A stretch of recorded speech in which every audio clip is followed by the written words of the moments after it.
Shalom Sobat Maestro yang dikasih oleh Tuhan. Saya memperkenalkan diri. Saya Pendeta Dr. Yohanes Fransius dari GBT Kristus Raja, atau sering disebut dengan Gereja Biru, yang beralamat di Taman Kopo Indah 2, Blok C1 nomor 1 Bandung, akan menemani Sobat Maestro.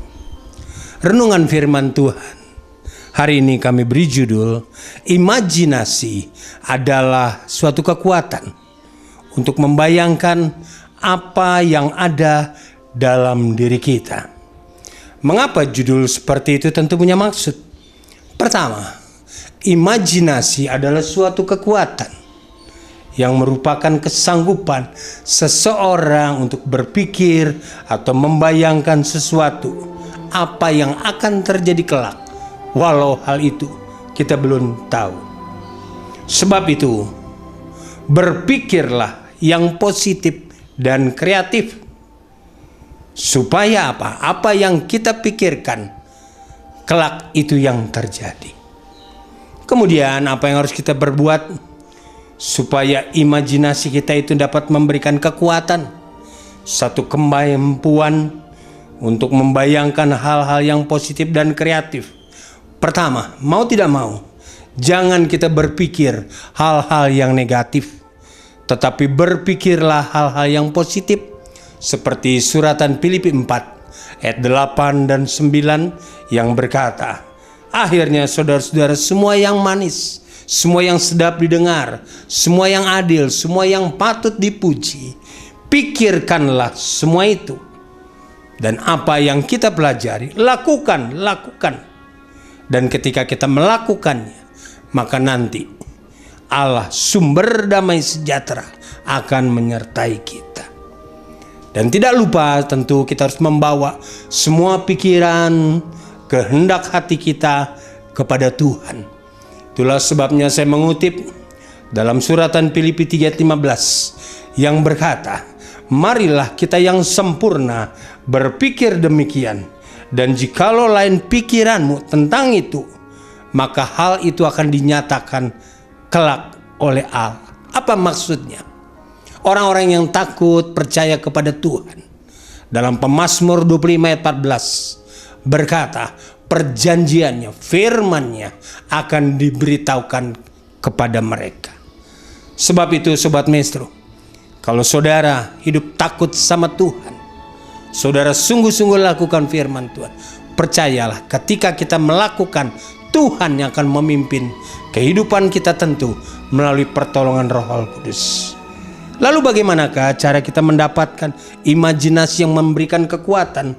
Mau tidak mau, saudara dan saya harus suka baca firman.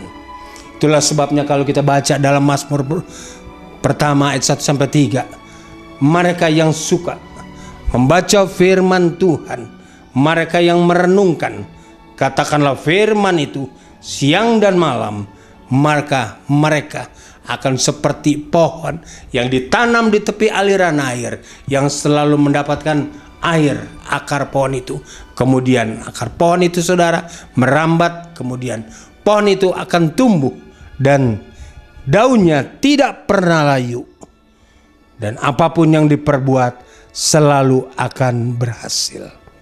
Yang kedua, kalau saudara putus asa, jangan biarkan itu terjadi. Minta pertolongan kepada Tuhan, imani. Suratan 1 Korintus 10:13 berkata, pencobaan-pencobaan yang kita alami adalah pencobaan biasa, tidak lebih daripada kekuatan kita. Sebab ketika kita melakukannya, maka Allah akan mengambil alih beban kita. Janjinya, Dia akan memberikan jalan keluar sehingga kita sanggup menanggungnya. Dan tidak kalah penting, kalau saudara saat-saat ini mungkin menghadapi ancaman atau bahaya, imani. Di mana Pemazmur 34 ayat 20 berkata, kemalangan orang benar banyak, tetapi yang sangat luar biasa, Tuhan mampu melepaskan dia dari semua itu. Nah, sekarang kita akan melihat di mana contohnya itu.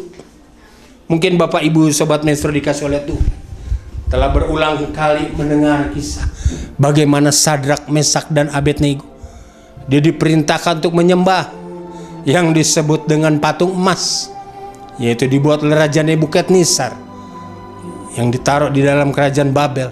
Tapi yang sangat luar biasa, dia menolak sebab dia percaya Tuhan yang disembah adalah Tuhan yang luar biasa, yang sanggup melindungi, meluputkan dari segala bahaya maut, ancaman sekalipun.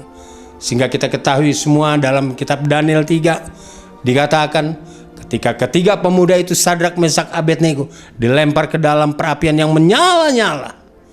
Bahkan api nyala-nyala itu sudah dipanaskan 7 kali lipat. Sehingga orang yang katakanlah melemparkannya, mereka mati binasa. Tapi yang sangat luar biasa, Sadrak, Mesak, Abednego, mereka luput dari perapian. Firman Allah berkata, seakan-akan mereka itu tidak mempan dimakan oleh api. Rambutnya pun selai tidak ada yang hangus. Bahkan bajunya pun tidak berbau api kebakaran. Artinya bajunya tetap utuh. Kenapa saudara? Sebab ada malaikat Tuhan yang menjaga. Nah sekarang sebagai kesimpulan, kalau saudara ingin memperoleh satu pemikiran atau imajinasi yang dapat memberi kekuatan, mau tidak mau, pikirkan yang baik-baik, pikirkan yang positif dan kreatif. Hindari pikiran-pikiran yang negatif. Lakukan semua itu. Kalau ketika saudara lakukan, yakinlah Allah sumber damai sejahtera akan menyertai kamu. Nah itulah sobat maestro yang dikasih oleh Tuhan, sedikit firman Tuhan yang bisa saya bagikan buat saudara dimanapun berada, dengan harapan kalau saudara katakanlah mempunyai angan-angan atau mempunyai pemikiran atau mempunyai cita-cita, katakanlah berimajinasi, imajinasi yang konkret, yang positif dan kreatif. Saya percaya kalau saudara bisa lakukan semua itu, ketika kita tidak mampu, Allah sumber damai sejahtera yang akan melakukannya. Akhirnya saya pendeta Dr. Yohanes Fransius dari GBT Kristus Raja, yang sering disebut dengan Gereja Biru, beralamat di Taman Kopo Indah 2, Blok C1 nomor 1, mohon diri dan sampai jumpa pada kesempatan mendatang. Dan tentunya tidak lupa saya ucapkan terima kasih atas perhatian saudara, dan Tuhan Yesus memberkati kita semua. Amin. Puji Tuhan.